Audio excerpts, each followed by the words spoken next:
श्री शिवाय नमस्तुभ्यम। स्वागत है आप सभी का हमारे चैनल पर। आज के इस वीडियो में आप सुनेंगे सोमवार के व्रत की कथा। सोमवार का व्रत करने से और कथा सुनने से भगवान शिव की कृपा से सभी प्रकार की मनोकामनाएं पूर्ण होती हैं। तो अगर आपने व्रत रखा है तो अत्यंत ही श्रेष्ठ है, लेकिन अगर व्रत नहीं भी रखा तो भी कथा तो अवश्य सुननी ही चाहिए। कथा सुनने मात्र से ही भगवान शिव की कृपा प्राप्त होती है। तो आइए शुरू करते हैं आज के दिन सोमवार के व्रत की कथा। प्राचीन काल की बात है। एक नगर में एक वैश्य रहता था जो बड़ा ही धनी और ऐश्वर्य युक्त था, जिसके कारण उसे किसी प्रकार का कष्ट या दुख नहीं था। परंतु इतनी अतुल संपत्ति होते हुए भी उसे भोगने वाली उसकी कोई संतान नहीं थी, जिसका उसे सर्वदा दुख बना रहता था। वह वैश्य शिवजी का बहुत बड़ा भक्त था और प्रत्येक सोमवार को शिवजी का व्रत और पूजन किया करता था। उसे विश्वास था कि शिवजी का भजन पूजन करने से मुझे एक दिन पुत्र अवश्य प्राप्त होगा, जो मेरे इस अतुल धन का भोग करेगा। ऐसा मन में विचार कर वह प्रत्येक सोमवार को व्रत करता और सायंकाल शिवजी के मंदिर में जाकर दीपक जलाया करता था तथा बड़ी भक्ति से मधुर पाक व्यंजन बनाकर शिवजी को भोग लगाकर स्वयं प्रसाद लेता और पत्नी को देता था। उसे ऐसा करते देख भक्त वत्सला देवी पार्वती से रहा नहीं गया और वे शिवजी से बोली, हे महाराज, ये वैश्य प्रत्येक सोमवार को आपका व्रत करके सायंकाल दीपक जलाता और इस प्रकार बड़ी भक्ति भावना से पूजन करता है, अतः आप इसके दुख का निवारण शीघ्र क्यों नहीं करते। तब पार्वती जी के सुंदर वचनों को सुनकर शिवजी बोले, देवी, इस वैश्य के पुत्र नहीं है, यह इसके पूर्व जन्मों का ही फल है। देवी, यह जगत तो कर्ममय है। मनुष्य कर्म के बंधनों से बंधा हुआ यहाँ आता है तथा अपने अपने कर्मों के फलों को भोगता है। उसी प्रकार यह वैश्य भी पूर्व जन्म के कर्म के कारण इस जन्म में निसंतान होकर दुख उठा रहा है। शिव जी के ऐसे उपदेशात्मक वचनों को सुनकर भी पार्वती जी नहीं मानी और कहने लगी, हे ईश्वर, आप तो भक्त वत्सल हैं, फिर अपने भक्त पर दया क्यों नहीं करते, जबकि वह सदैव आपकी भक्ति प्रेम पूर्वक करता है। फिर आप उसे पुत्रवान करके उसके दुख का निवारण क्यों नहीं करते। यदि आप अपने भक्तों के दुख का निवारण नहीं करेंगे तो कौन आपका व्रत पूजन और सेवा करेगा।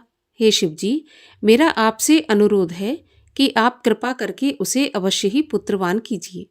जब पार्वती जी शिवजी से ऐसा कहने लगी तो शिवजी बोले कि देवी, जब तुम ऐसा कहती हो तो मैं तुम्हारे कहने से उसे पुत्र का वरदान देता हूँ। यद्यपि उसके भाग्य में पुत्र का सुख तो नहीं है, यह तो केवल 12 वर्ष तक ही जीवित रहेगा, इसके पश्चात मृत्यु को प्राप्त हो जाएगा।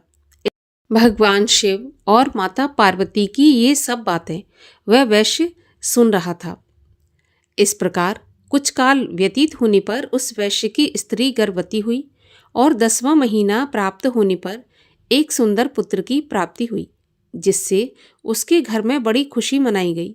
सब लोग अत्यधिक हर्षित हुए, परंतु उस वैश्य को कुछ विशेष सुख नहीं मिला, क्योंकि उसे तो यह ज्ञात था कि यह पुत्र 12 वर्ष बाद पुनः मृत्यु द्वारा ग्रसित हो जाएगा। इस प्रकार हंसी खुशी में वह 11 वर्ष का हो गया। एक दिन उसकी माता वैश्य से कहने लगी कि क्यों ना इसका विवाह कर दिया जाए। तो उसका पिता विचार करके कहने लगा कि अभी विवाह की क्या जल्दी है, अभी तो मैं इसे काशी जी पढ़ने के लिए भेजूंगा। स्त्री से ऐसा कह उस वैश्य ने बालक के मामा को बुलाया और उसे खूब सारा धन देकर बोला, अब तुम अपने भांजे को काशी जी ले जाओ और इसे विद्या अध्ययन कराओ। रास्ते में जगह जगह पर ब्राह्मणों को भोजन देते और यज्ञ करते जाना। इस प्रकार वे दोनों मामा भांजे जगह जगह पर ब्राह्मणों को भोजन देते और यज्ञ करते हुए एक नगर में पहुंचे। वहां के राजा की कन्या का उस दिन विवाह था। कन्या बड़ी ही रूपवती और सर्वगुण संपन्न थी, परंतु राजकुमार अर्थात जिससे उस राजकुमारी का विवाह होने वाला था वह काना था, जिससे उसके पिता को चिंता थी। परंतु जब उसने वैश्य के पुत्र को देखा जो कि बड़ा रूपवान था, तो वह विचार कर उसके मामा से कहने लगा कि थोड़ी देर के लिए आप अपने भांजे को मुझे दे दीजिए तो आपकी बड़ी कृपा होगी। थोड़ी ही देर की बात है, विवाह हो जाने के पश्चात इसे हम वापस कर देंगे और आपको बहुत सारा धन देंगे। फिर तो बालक के मामा ने स्वीकार कर लिया।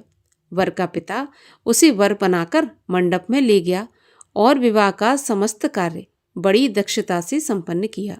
परंतु जब लड़का सिंदूर दान करके लौटने लगा तो उसने कन्या की साड़ी के आंचल पर लिख दिया कि हे भामिनी, तुम्हारा विवाह मुझ वैश्य के पुत्र से हुआ है और अब मैं काशी पढ़ने जा रहा हूँ, परंतु जिसके साथ तुम्हें विदा किया जाएगा वह एक आंख से काना है और वह तुम्हारा पति नहीं है।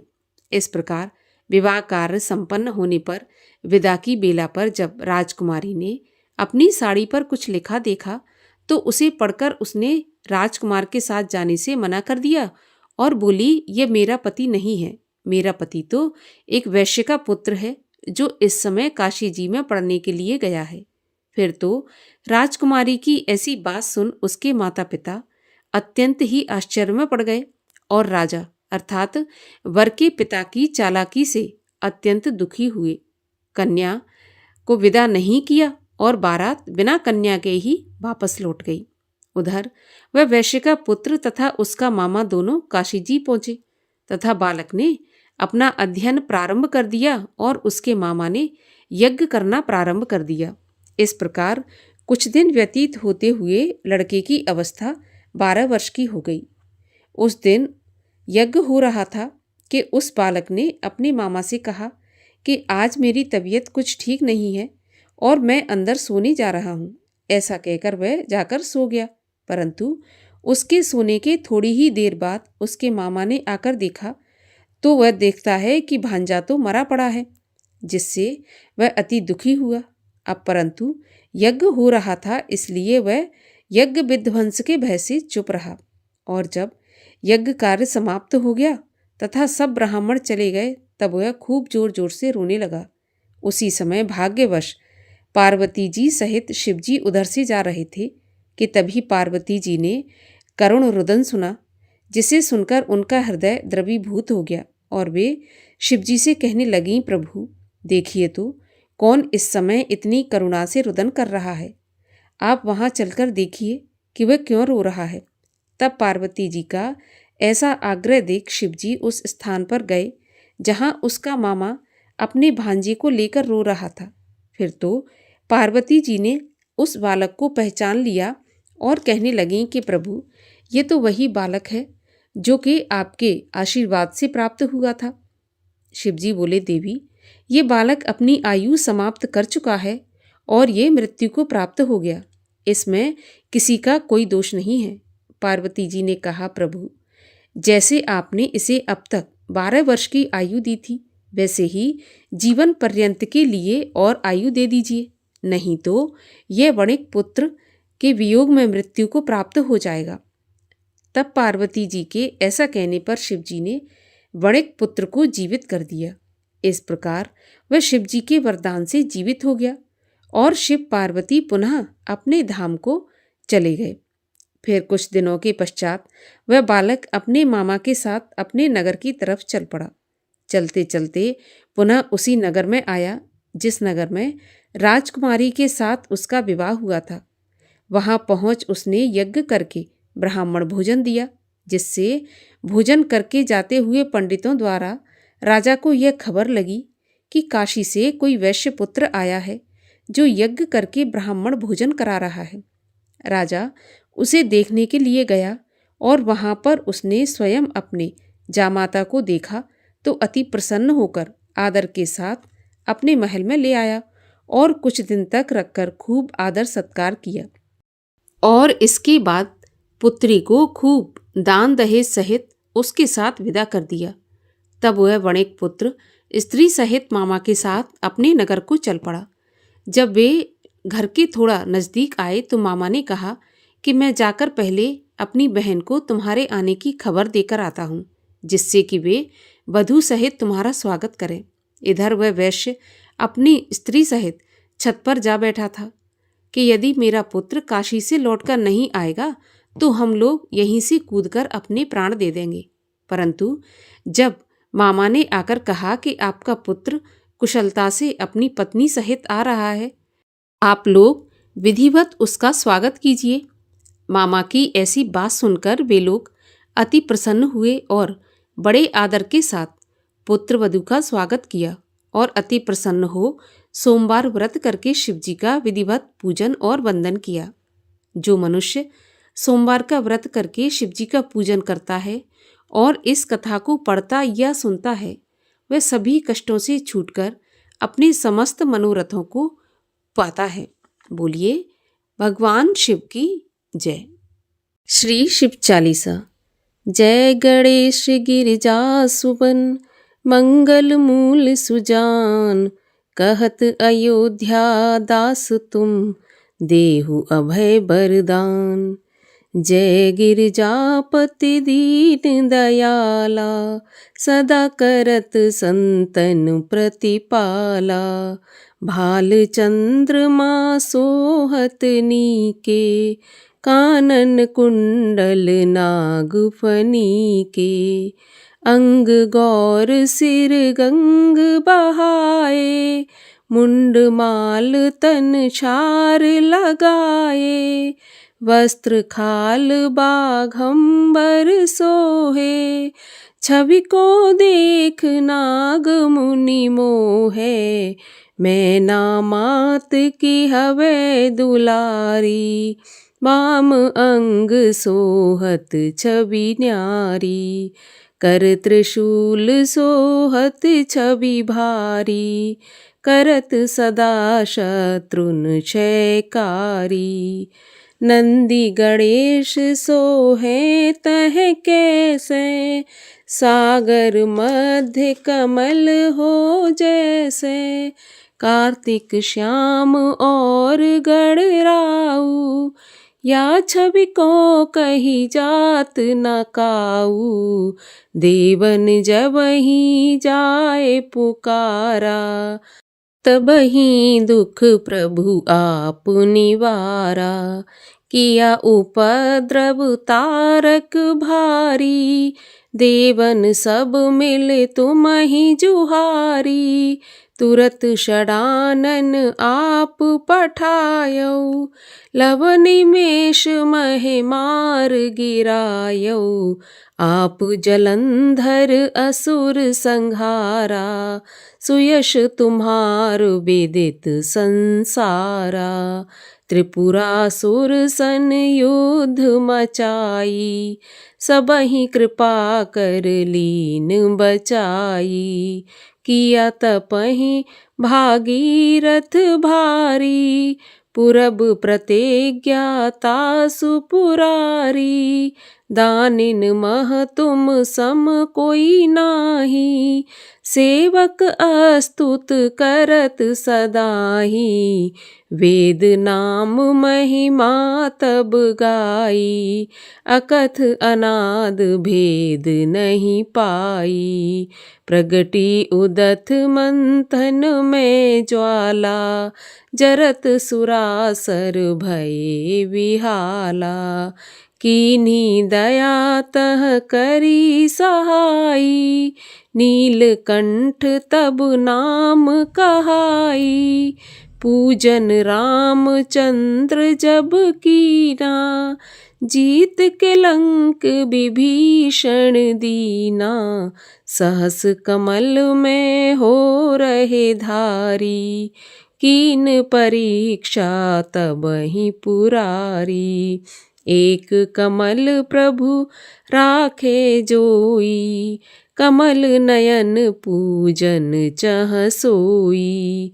कठिन भक्ति देखी प्रभु शंकर, भय प्रसन्न दिए इच्छित वर। जय जय जय अनंत अविनाशी, करत कृपा सबके घटवासी। दुष्ट सकल नित मोहि सतावे, भ्रमत रहो मोहि चैन न आवे। त्राहि त्राहि मैं नाथ पुकारो, एहि अवसर मोहे आन उबारो। लै त्रिशूल शत्रुन को मारो, संकट से मोहे आन उबारो। मातु पिता भ्राता सब होई, संकट में पूछत नहीं कोई। स्वामी एक है आस तुम्हारी, आए हरहु मम संकट भारी।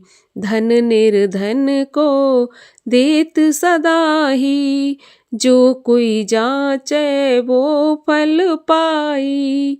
अस्तुत के ही विधि करो तिहारी, क्षमहु नाथ अब चूक हमारी।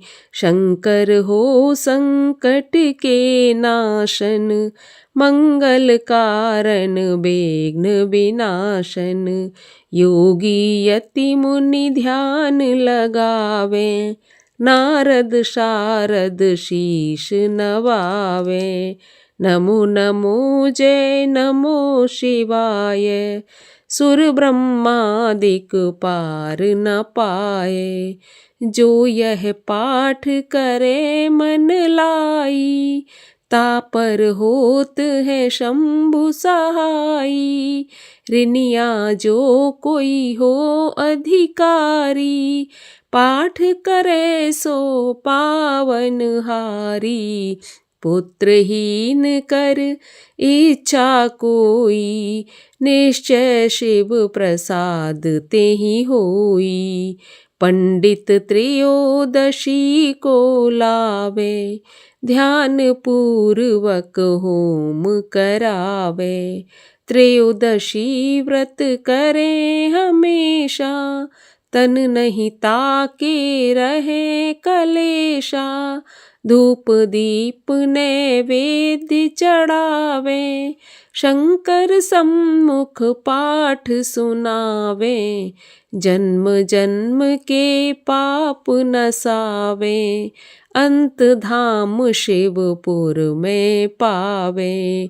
कहे अयोध्या आस तुम्हारी, जान सकल दुख हरऊं हमारी। नित्य नेम कर प्रात ही, पाठ करो 40। तुम मेरी मनोकामना पूर्ण करो जगदीश। मक्सर छठ हेमंत ऋतु, संवत 64 जान। अस्तुत 40 शिवहि, पूर्ण कीन कल्याण। और आइए अब सब मिलकर करते हैं भगवान शिव की आरती। ओम जय शिव ओमकारा, स्वामी हर शिव ओमकारा। ब्रह्मा विष्णु सदा शिव, अर्धांगी धारा। ओम जय शिव ओमकारा, एकानन चतुरानन। पंचानन राजै, हंसानन गरुणासन।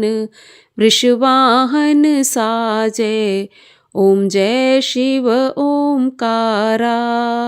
2 भुज 4 चतुर्भुज, 10 भुज ते सोहे। तीनों रूप निरखता, त्रिभुवन जन मोहे। ओम जय शिव ओमकारा। अक्षमाला वनमाला, मुंडमाला धारी। चंदन मृग मद सोहे, भोले शशिधारी। ओम जय शिव ओमकारा। श्वेतांबर पीतांबर, बाघांबर अंगे। सनकादिक ब्रह्मादिक, भूतादिक संगे। ओम जय शिव ओमकारा। कर मैं श्रेष्ठ कमंडल, चक्र त्रिशूल धरता। जग करता जग हरता जग पालन करता। ओम जय शिव ओमकारा। ब्रह्मा विष्णु सदा शिव जानत अविवेका। प्रणवाक्षर के मध्य ये तीनों एका। ओम जय शिव ओमकारा। त्रिगुण शिव जी की आरती जो कोई जन गावे।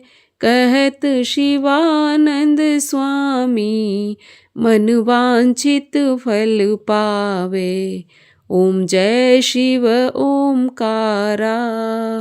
बोलिए शिव शंकर महादेव की जय।